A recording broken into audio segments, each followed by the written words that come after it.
I was going to do a Q&A, but I'm not really sure what questions I should be answering right now.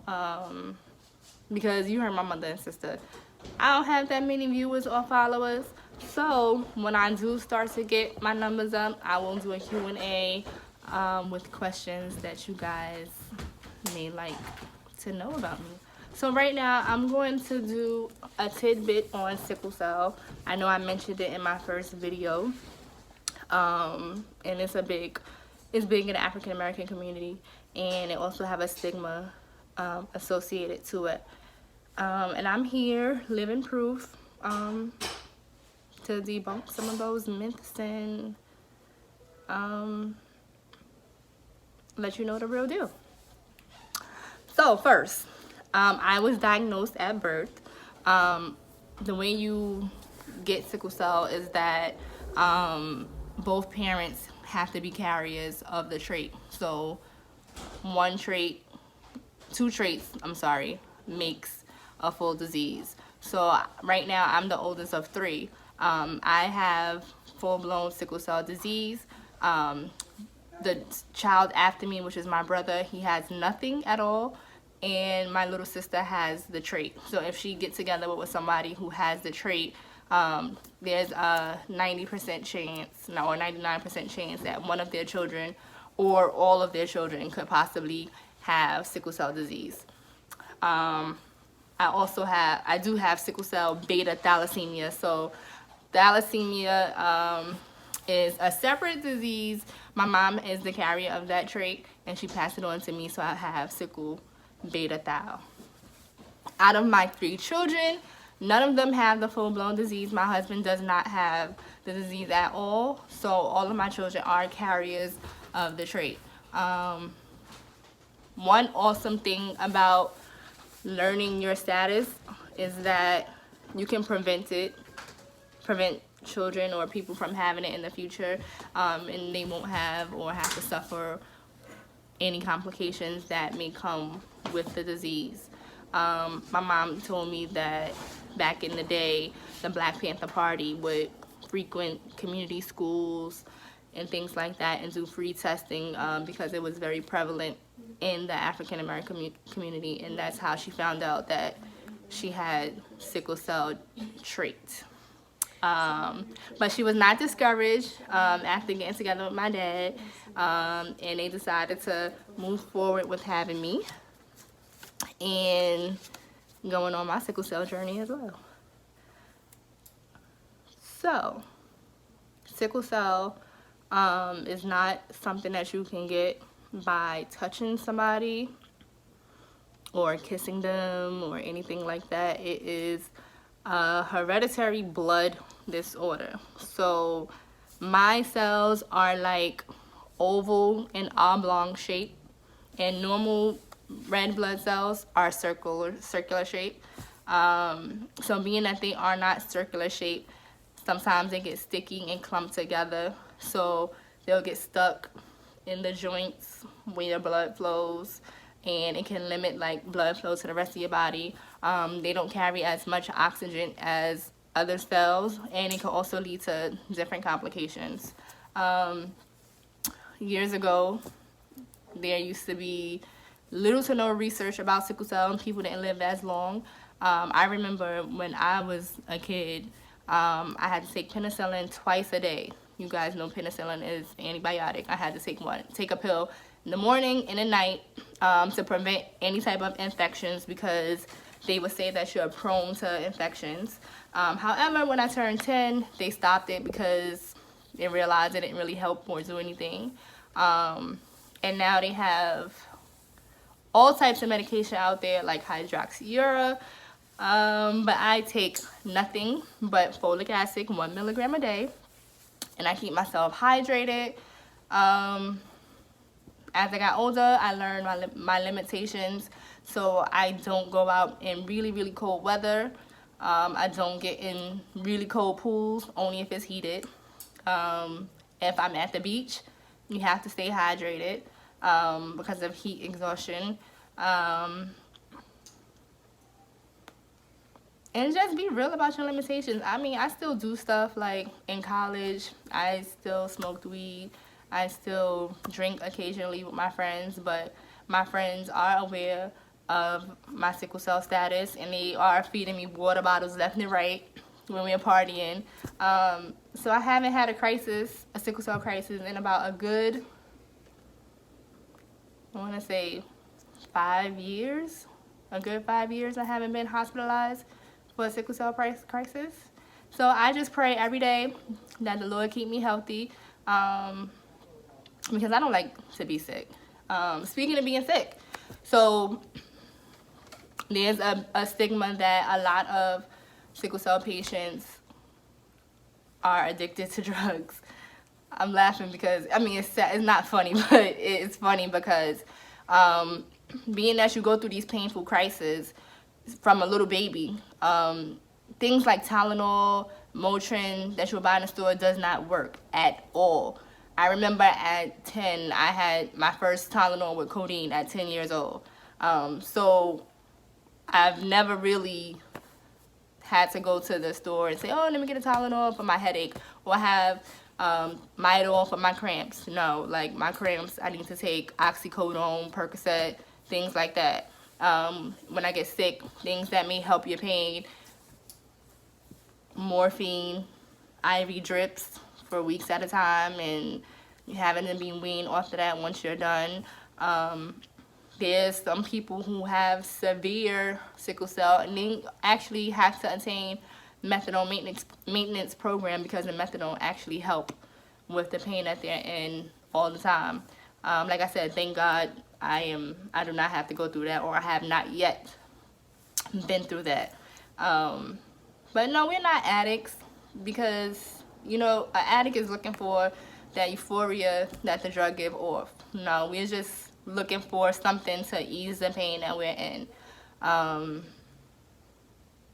So yeah.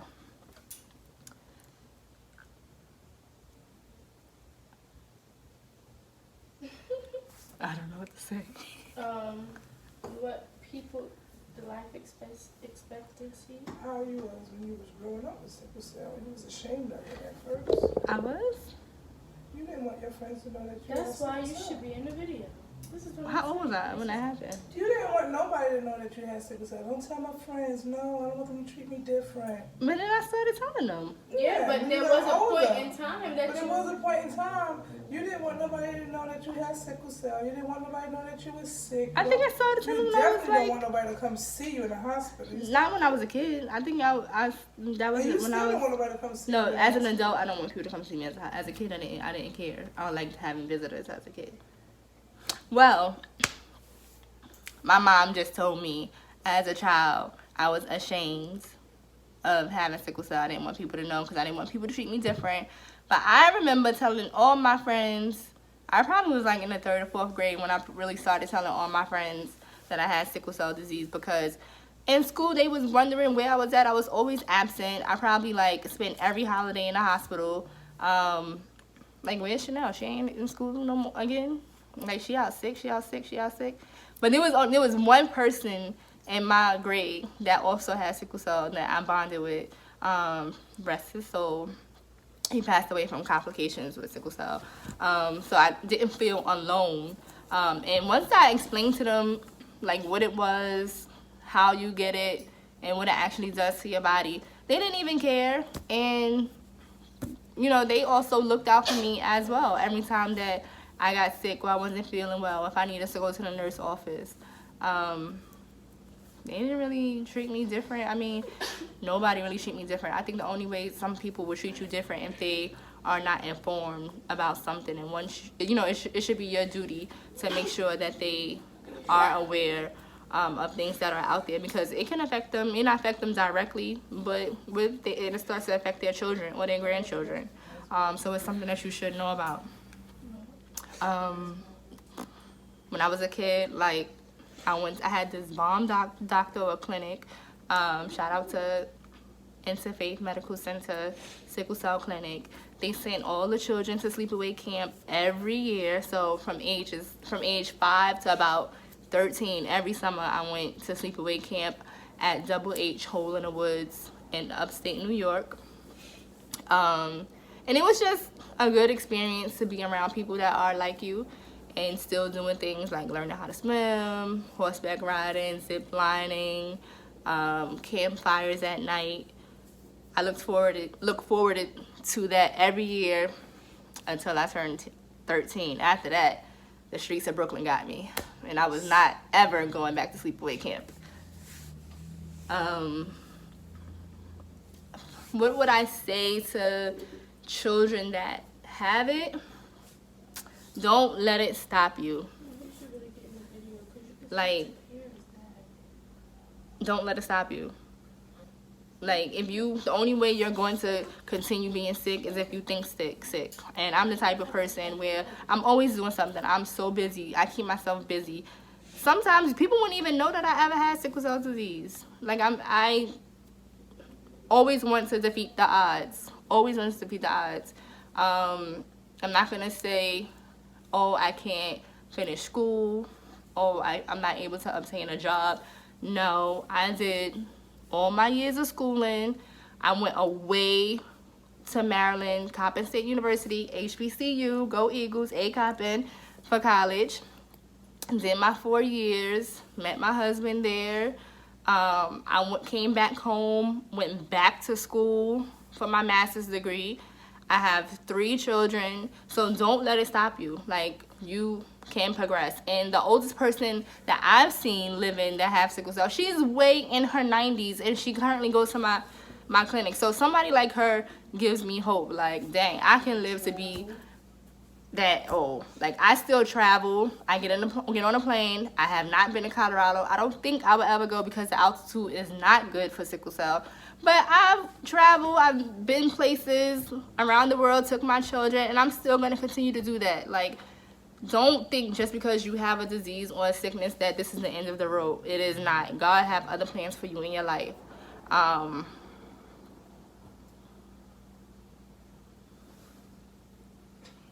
Life expectancy. I said that. I talked about the lady that lived to, I know that's 90. But you even talk about how living to 90 is rare in that community. I said that. You learned it. Because I talked about how, there's no research. Tell about how your doctors tell you that they're surprised how good you have your babies made. I mean, with your sickle cell and. No, I don't want to talk about that. Because I feel guilty about stuff like that. Even though I shouldn't, but I do. You feel guilty about having kids with sickle cell? No. I feel sometimes, because I look at other people with sickle cell and I be like, dang, I'm not like that. Like, I have fetal cells for my babies. No, I'm just recording. But you can't sit there and eat seeds like that. I love sunflower seeds. Oh, they say you shouldn't really eat a lot of seafood because the high cholesterol, but guess what? Your girl loves me some crab legs, and I will be doing mukbangs on here all the time with crabs. Seafood, period. That probably won't make it, but what else should I say? I know you said everything. Listen to it.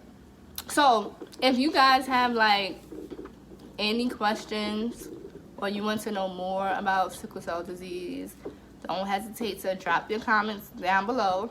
I have no problem answering questions or speaking to people directly about it. But it is possible to live a healthy lifestyle with it. I feel like I'm living proof. And there's a lot others out there in the world that are living proof. So don't forget to like, comment, and subscribe and share with your friends so we could be friends. All right, later.